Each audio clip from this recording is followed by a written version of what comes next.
warahmatullahi wabarakatuh. Kami dari CGP Angkatan 11, kelas 322, Kota Madiun. Perkenalkan, nama saya Angga Prima Andrian, SPD, dari SMP Negeri 13 Madiun.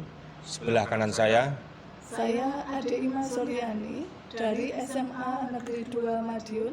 Dan sebelah kiri saya Pusparini Sucaya, dari SMP Negeri 13 Madiun.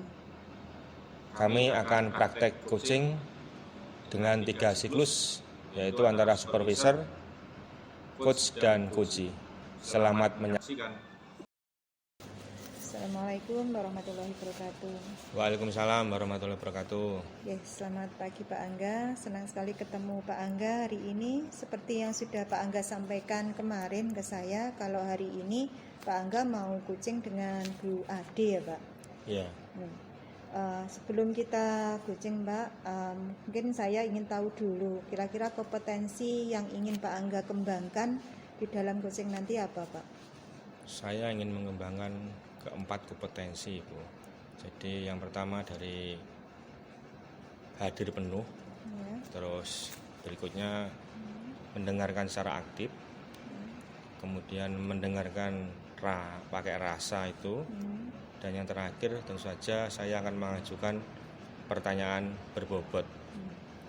Jadi ada 4 kompetensi Pak ya yang ingin dikembangkan. Dari 4 kompetensi ini Pak, kira-kira yang ingin Pak Angga saya amati sebagai supervisor dalam coaching nanti apa Pak? Kemampuan yang mana? Menurut saya mendengarkan secara aktif itu, Bu. Itu yang pertama.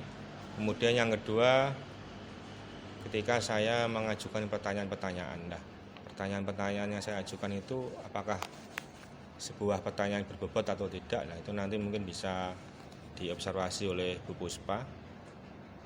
Terima kasih Pak Angga. Berarti dari 4 kompetensi atau keterampilan coaching itu yang pengen saya amati atau fokus pengamatan saya sebagai supervisor itu pada mendengarkan aktif dan mengajukan pertanyaan yang berbobot ya Pak? Iya. Ya, menurut Pak Angga, dari 2 kemampuan mendengarkan aktif dan mengajukan pertanyaan berbobot ini, penilaian dari Pak Angga sendiri sejauh mana Pak tingkat kemampuan Pak Angga? Kalau menurut saya mungkin ada hubungannya dengan kehadiran penuh tadi ya, yang mendengarkan secara aktif tadi. Jadi ketika kita sudah hadir penuh, otomatis nanti kita akan juga mendengarkan secara aktif dari coach yang sedang melakukan obrolan nanti. Terus yang kedua, pertanyaan berbobot itu berarti saya harus bisa mengolah dari cerita yang ada dari coach tadi menjadi sebuah pertanyaan.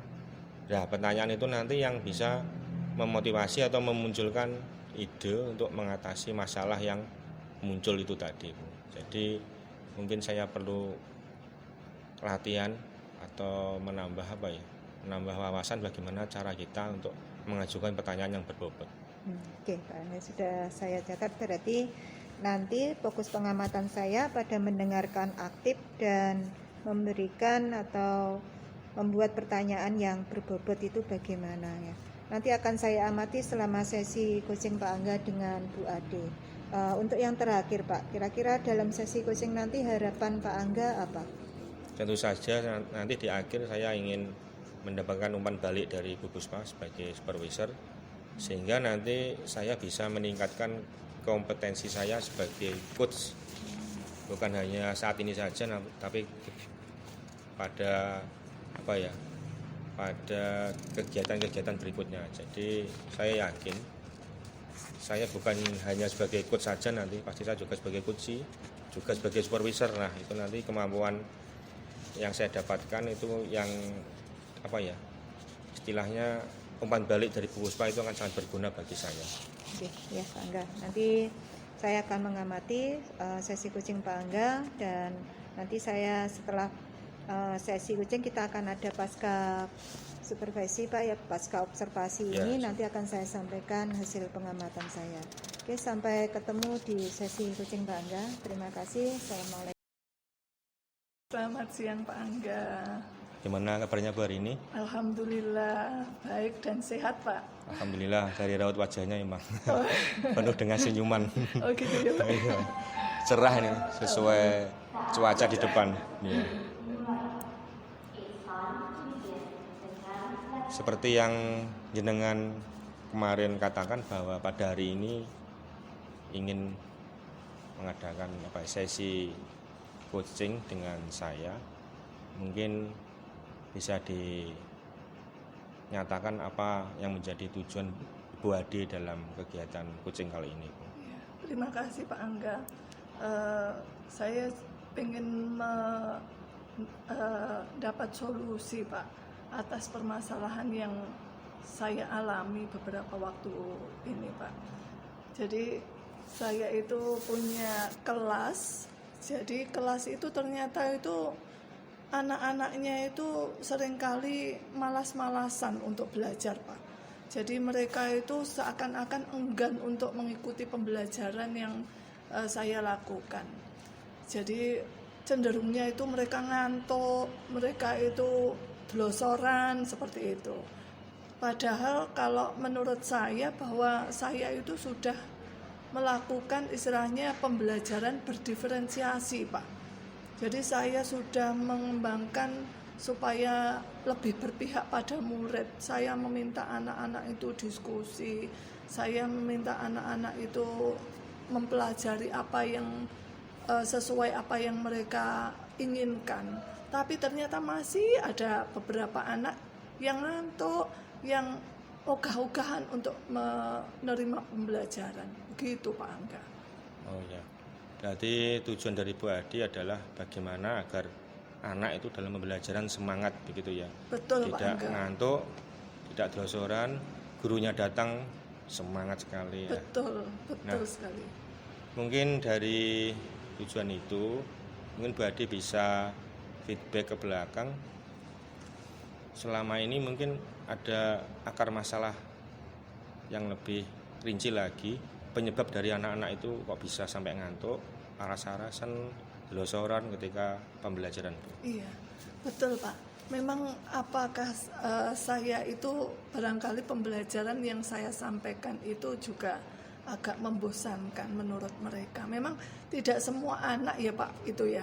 Jadi hanya beberapa anak saja, mungkin 2 anak, 3 anak seperti itu.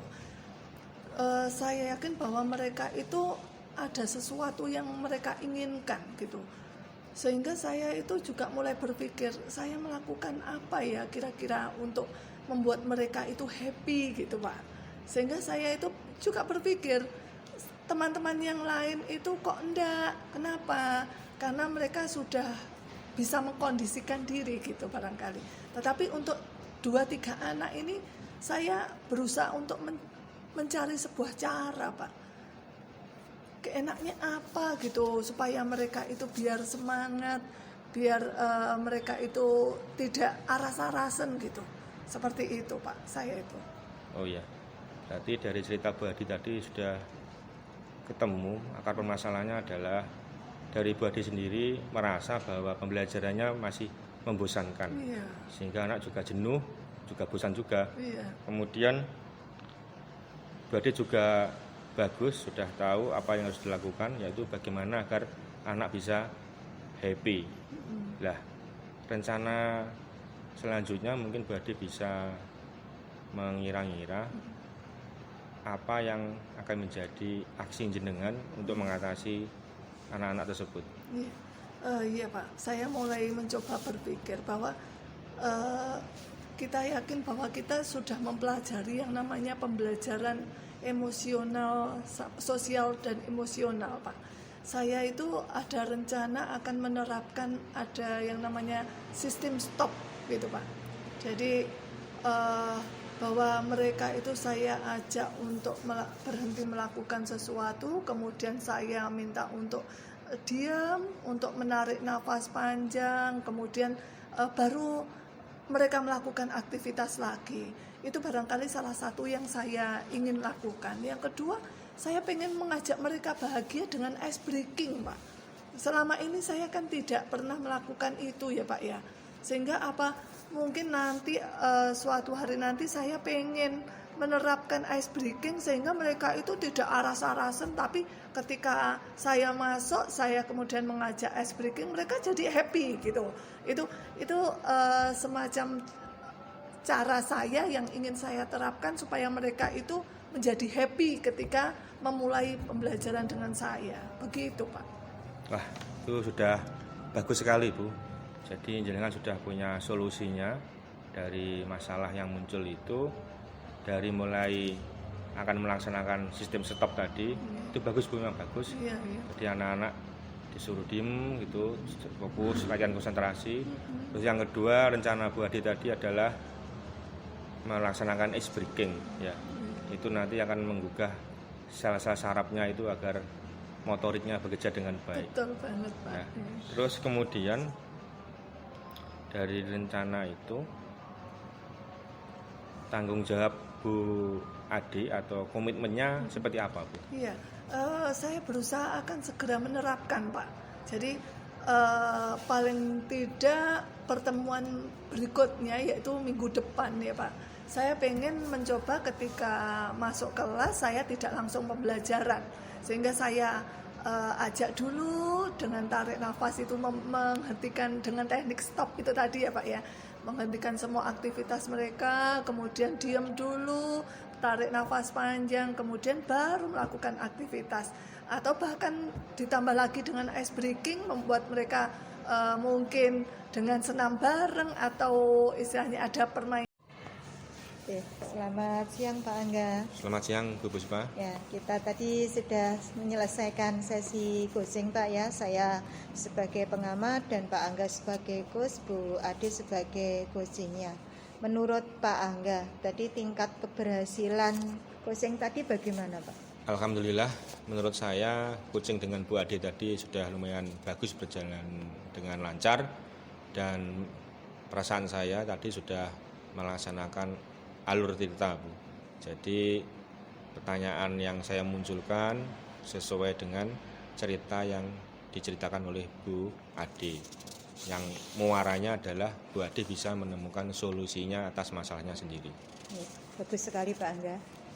Tadi menurut Pak Angga tadi coachingnya sudah berjalan dengan baik.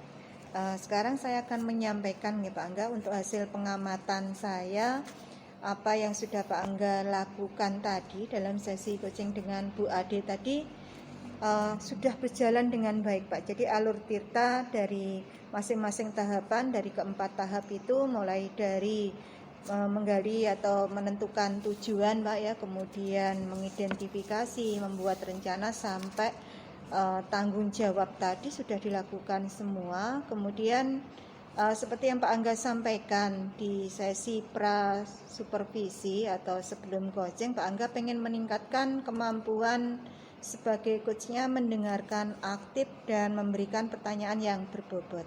Nah, kedua kompetensi itu sudah Pak Angga lakukan semua menurut pengamatan saya. Mendengarkan aktif dan presentnya tadi sudah terjadi Pak, terbukti Pak Angga sudah berhasil tadi juga mendengarkan permasalahan Bu Ade hingga merumuskan pertanyaan ya untuk menggali potensi dari Bu Ade.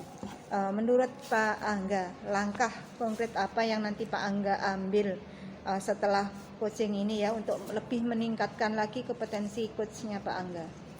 Terima kasih Bu Puspa atas umpan baliknya tadi.